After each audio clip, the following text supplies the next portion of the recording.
Bonjour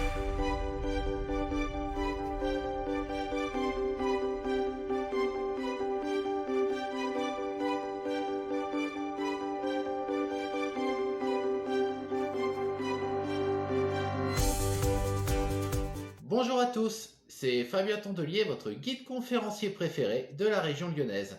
J'espère que vous avez passé une bonne semaine. Quant à moi, c'est un plaisir sans cesse renouvelé de vous retrouver dans une nouvelle vidéo.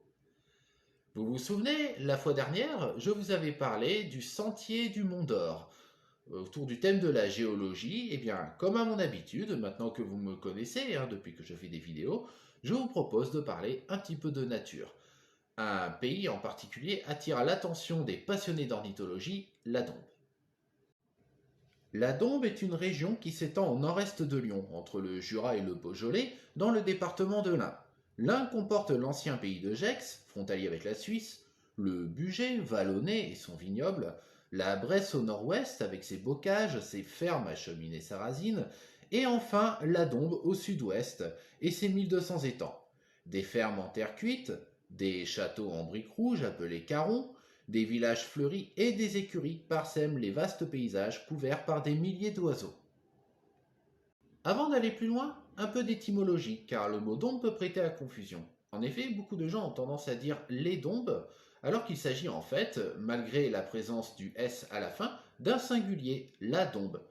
Il est vrai que l'on retrouve la commune de Villars-les-Dombes. Cependant, sa prononciation est erronée. On devrait dire en fait Villars-les-Dombes. Les signifie en ancien français près de. En effet, la ville qui accueille aujourd'hui le parc des oiseaux, riche de ses 400 espèces d'oiseaux en provenance des 5 continents, appartenait autrefois entre le XVIe et le XVIIIe siècle au comté de Bresse et se situait à côté de la principauté de Dombes, dont le territoire ne correspondait pas exactement à celui de la Dombe géographique telle qu'on la connaît aujourd'hui. Alors, cependant, on peut tout de même parler des dombes, mais dans ces cas-là, le sens diffère. Effectivement, il désignerait dans ces cas-là le fond des étangs. Le mot dombe provenant de l'allemand Dumpfel, qui signifierait donc des marais, même si cette étymologie peut toutefois prêter à caution. La Dombe est un plateau sableux et caillouteux recouvert d'argile morainique transporté par l'ancien glacier du Rhône. L'altitude varie de 250 à 370 mètres et s'étend sur 1600 km². Riche en étangs, la pisciculture est très pratiquée, étant la première région de pisciculture en eau douce en France, avec une production annuelle d'environ 1500 tonnes de poissons. Ces étangs ne sont pas naturels, ils sont alimentés de manière artificielle à l'aide de structures telles que des canaux appelés canals de détourne, biefs ou gourds. Tous les 4 ans, les étangs sont asséchés pour connaître une année d'assec, les autres années étant des années d'évolage, c'est-à-dire de pleine eau, afin d'alterner entre les périodes de pêche et de culture. Il faudra attendre l'arrivée des moines clunisiens au Moyen Âge pour voir aménager les étangs en lieu et place des marais insalubres où le paludisme régnait en maître. Il fallait effectivement des poissons pour les jours de jeûne et le carême, et en Dombes il y avait beaucoup à faire, la population étant mal nourrie, et le problème du paludisme, qui persistera longtemps jusqu'au XIXe siècle, lui vaudra le surnom de Mauvaise Bresse. Le film de Patrice Lecomte, Ridicule, qui sortira en 1996, évoque d'ailleurs la Dombe et le projet de son personnage principal d'assainir les marais. Ce seront des travaux d'aménagement et surtout les progrès médicaux et de prévention du paludisme qui vont réhabiliter la région et ses 12 000 hectares d'eau. La Dombe est le royaume des oiseaux migrateurs comme sédentaires. On y dénombre 350 espèces d'oiseaux, dont 50 espèces de canards. La bonne gestion des étangs est donc cruciale pour la pisciculture, mais aussi la conservation de la faune et de la flore. En France, 30% des espèces végétales remarquables résident dans les zones humides et 50% des oiseaux en dépendent. Les étangs qui font partie de ces zones humides remarquables en France constituent donc une zone écologique à préserver. Parmi les oiseaux, citons les hérons, des échassiers de taille moyenne à grande, possédant de longues pattes leur permettant de marcher dans l'eau et de chasser à l'affût, immobile, des heures durant. Ils sont munis d'un très long cou et d'un bec très pointu en forme de dague, indispensable pour piquer le poisson. Le héron cendré est un migrateur partiel, une partie de sa population passant l'hiver en Afrique subsaharienne. Le héron bihoreau, migrateur aussi, fait la taille d'une poule. Il est très difficile à apercevoir parmi les roseaux. Le petit héron garde-bœuf, d'origine africaine, s'est installé depuis quelques années en France. Il accompagne, comme son nom l'indique, les grands mammifères, domestiques ou non, afin de se nourrir des insectes qu'ils trouvent dans les empreintes qu'ils vont laisser ou de leurs parasites. Citons aussi la grande aigrette qui a failli disparaître de France, chassée en raison de ses plumes qui servaient à décorer les chapeaux. Il y a aussi les canards de surface et les plongeurs. Chez les plongeurs, citons le fuligule milouin, qui niche régulièrement en dombes, en forêt et en Sologne, et sporadiquement ailleurs, le fuligule morillon, capable de plonger jusqu'à 8 mètres, et la nette rousse, reconnaissable à son bec vermillon et sa huppe orangée. Chez les barboteurs, citons le colvert, femelle plus brune que le mâle, ici, le souchet et la sarcelle d'été. Il y a aussi les petits échassiers tels que le courlis cendré, la barge à queue noire, le vanneau huppé reconnaissable à sa houppe, et les chasses blanches aux pattes rouges démesurément longues. Chez les ralidés, les foulques macroules sont souvent en groupe sur un étang, tandis que les poules d'eau sont plus solitaires. La dombe comporte aussi un très grand nombre de passereaux, ainsi que le fameux martin pêcheur d'Europe, reconnaissable à sa grosse tête, son bec effilé coloré, ses couleurs rousses et turquoises, et sa vivacité à plonger. Les rapaces sont aussi très bien représentés, entre autres par le busard des roseaux, 1,25 m d'envergure.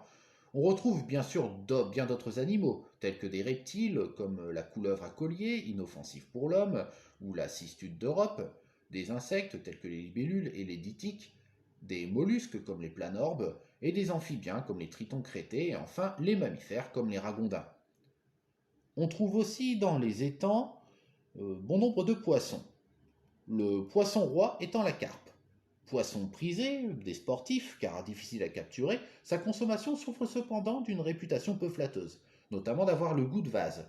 Pourtant, on peut le dégorger facilement. De plus, il peut faire l'objet de multiples usages. Par exemple, sa peau est transformée en cuir afin de produire des sacs à main ou des portefeuilles. Un cadeau très original si vous passez vos vacances en Dombe. Citons également la présence de brochets, grands prédateurs volontiers cannibales, mais qui n'en sont pas moins consommés également, des gardons qui servent de proie aux brochets, des rotangles, des tanches, des cendres qui sont les concurrents des brochets dans la chaîne alimentaire. Généralement, dans un étang, on trouve 60 à 65% de carpes, 15 à 20% de gardons et rotangles, 15 à 20% de tanches et 3 à 5% de brochets, espèces indispensables au maintien du bon équilibre entre les espèces. La Dombe aujourd'hui est un territoire bien apprécié des chasseurs de gibier d'eau. Le goût de la chasse pour les grands capitaines d'industrie de la région lyonnaise est en partie lié au développement des grandes propriétés durant la seconde moitié du XIXe siècle. Aujourd'hui, on y chasse toutes sortes de canards, souchets, colverts, mais aussi milouins, chipots ou autres sarcelles.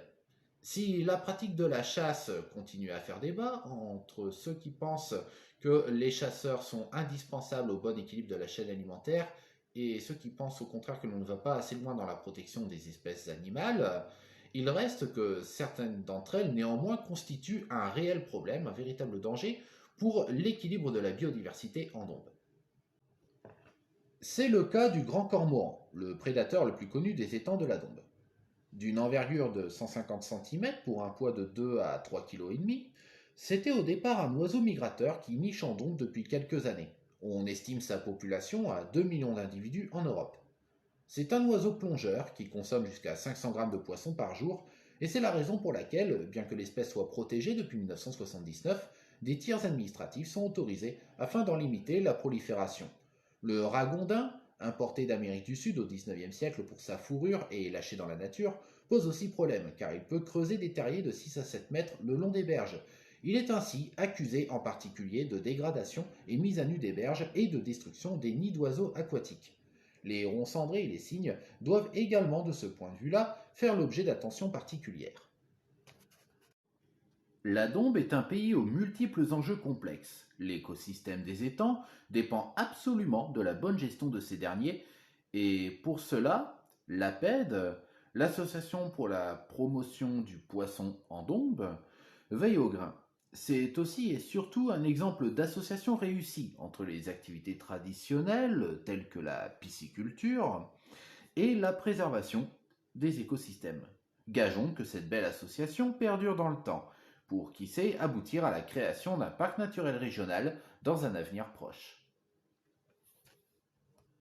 Cette vidéo est à présent terminée, j'espère qu'elle vous a plu, elle nous a permis ici de découvrir un petit peu ce milieu relativement méconnu, qu'est la Dombe avec ses multiples étangs, ses oiseaux migrateurs. Quant à moi, comme à mon habitude, eh bien, il ne me reste plus qu'à vous souhaiter, bien entendu, une bonne fin de semaine, ainsi qu'à nous prendre rendez-vous pour une prochaine vidéo sur un autre thème. D'ici là, portez-vous bien. Bye bye.